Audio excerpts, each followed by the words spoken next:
Peace and blessings, everyone. Is Coach Ed Gladney, here with another one. This is going to be the continuation in my countdown, the top 10 quarterbacks that are eligible to be drafted in this year, 2024. And right now, I'm going into number three. So, let's get ready to get in it. But before I do that, if you're new to the channel, make sure you hit the like button.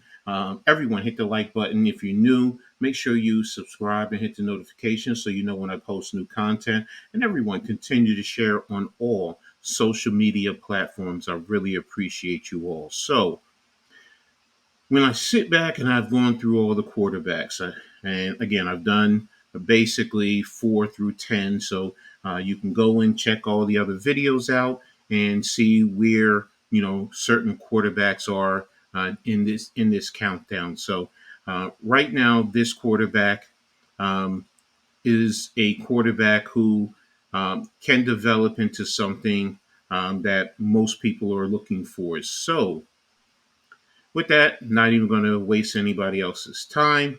I'm just going to really get into this quarterback. He is a dynamic quarterback for the most part. There are some things that he can work on in all the quarterbacks.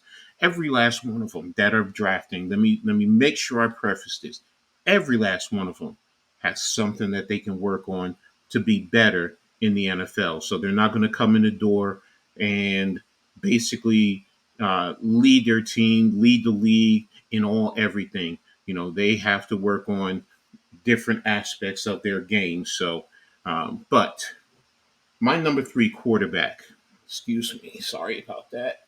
Get the old gray mare out the way. Sorry about that, guys. Um, this quarterback, number three, out of the University of Southern California. My number three quarterback, Caleb Williams. Now, I know most of you will look at me and say, "What, coach? What are you talking about?" And I know the consensus is he's number one for everyone. Well, not for me. There's things that in his game, in his evaluation, and I'll give you clips to back up exactly what I'm talking about, good and bad. But there are some things that I think he needs to work on to basically be what everyone is basically saying he's going to be. But you know what? Until he does it, and that's why he's number three on my list. Now, just some of the measurables. I mean, he's 6'1", 215 pounds. He's been in college for 3 years. Okay. He has a 40 time. He's been clocked at 4.59. So roughly about 4.6, 4.5, somewhere in that range. Okay. In terms of his passing statistics, he's had 1,099 passing attempts, 735 completions, 10,082 yards, passing yards, 93 touchdowns, 14 interceptions. Now, some of the honors and awards: 2023 Heisman Trophy winner, the record setting unanimous first team All American quarterback.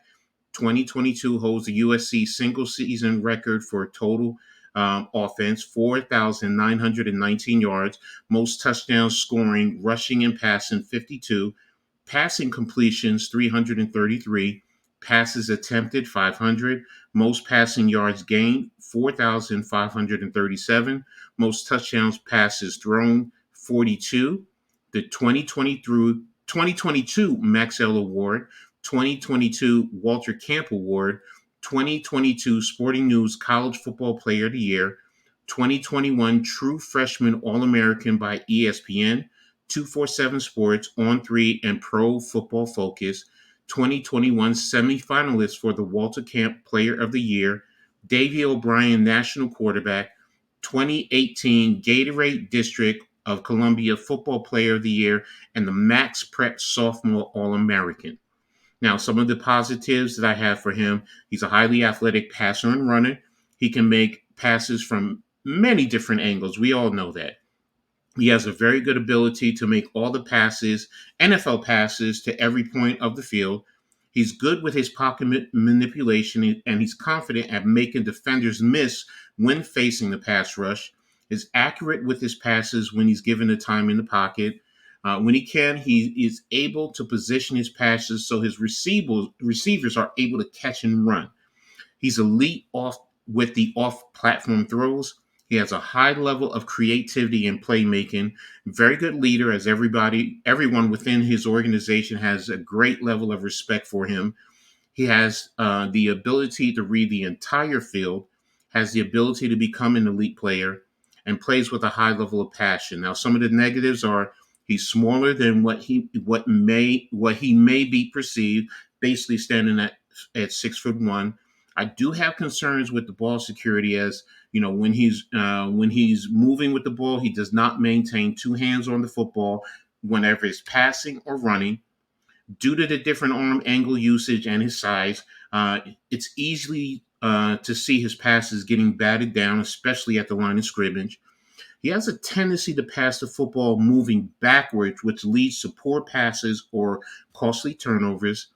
Attempts to do more than what is asked of him, basically playing hero ball. When he is playing hero ball, he can miss the better play to be made, can be a bit overconfident with his playmaking and rely too much on making the dynamic plays instead of playing within the offensive concept and making the necessary plays that are right there in front of him. Will he be able to adapt to the pro style offenses after playing in systems that did not help his on field maturation? Okay, so for example, in the air raid type of an offense, that's what I mean by that in terms of that. So those are some of my concerns, and also the pros. Now let's take a look at um, some video clips. Now, the first one is in terms of his passing mechanics. Very good, very well, leading the receiver to make the catch and run. So we're going to go ahead and see this. This is against Notre Dame.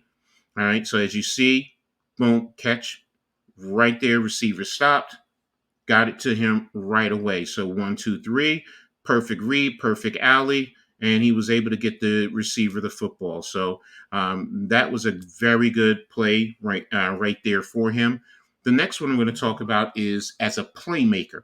All right, so it's definitely great as a playmaker, moving, eluding players, the off-platform throws, gaining the ball to his receivers. This is going to be against Utah.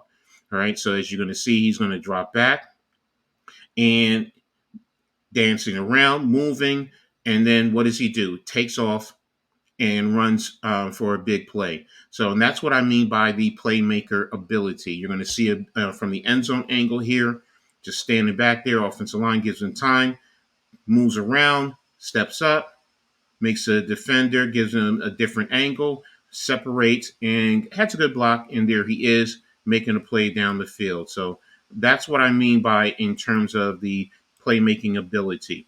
Now, this one is also another athletic run that you're going to see him make. Sorry about that. Let me get back to the beginning. This one is against Oregon State.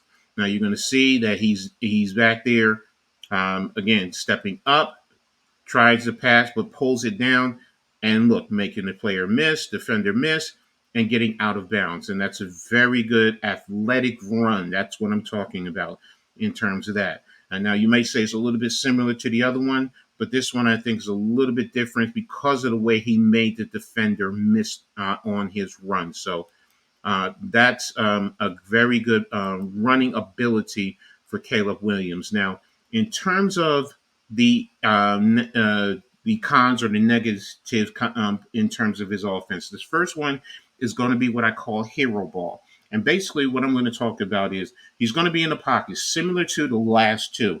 Now, if he had stayed in the pocket just a little bit longer, you're going to see what's going to end up happening.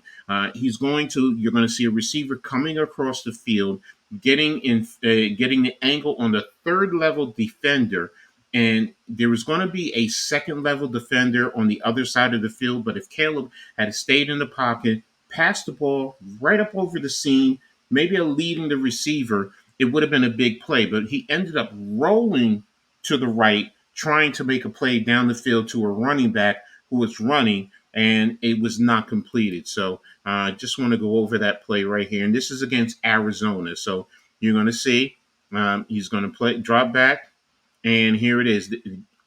Okay, you'll see it better on in the end zone, but here, matter of fact, I will back up a little bit so you guys can see it. And that slot receiver coming across, he's open right there. So, and Caleb did not see it and he missed it. Now, from the end zone, you're going to see it. It's right there up the seam. You're going to see coming from right to left. Here's that receiver. The play was right there. He could have made that play and it would have been a big completion, but he tried to the running back and the ball went out of bounds for no gain. So, that's a concern. And the last one is also against Notre Dame. This is when he's dropping back to pass, and he's backing up, going backwards through a pass, and ended up causing a turnover. So these are some of the things now, as you see right here, quick, overthrew the pass. Yes, he had a defender in front of him. So instead of trying to make that pass, take the sack. If you have to, take the sack. Don't give them the ball in a situation like that. He's trying to do too much. And that's what I mean by in terms of the hero ball concept that he does bring to the table. So that's what I see when I take a look at Caleb Williams. Good player. He can definitely grow and become a better player. But these are some of the things that I've seen. This is also why he's number 3 on my ranking. So you guys let me know what you think, whether you like, would you agree, whatever, doesn't matter. But let me know in the chat or in the comment section on Twitter. Let me know what you think. So, with that being said, thanks for tuning in. I really appreciate you guys doing this. Hope you like that. And as I always say, in sports, make sure you turn it on and turn it up. Peace.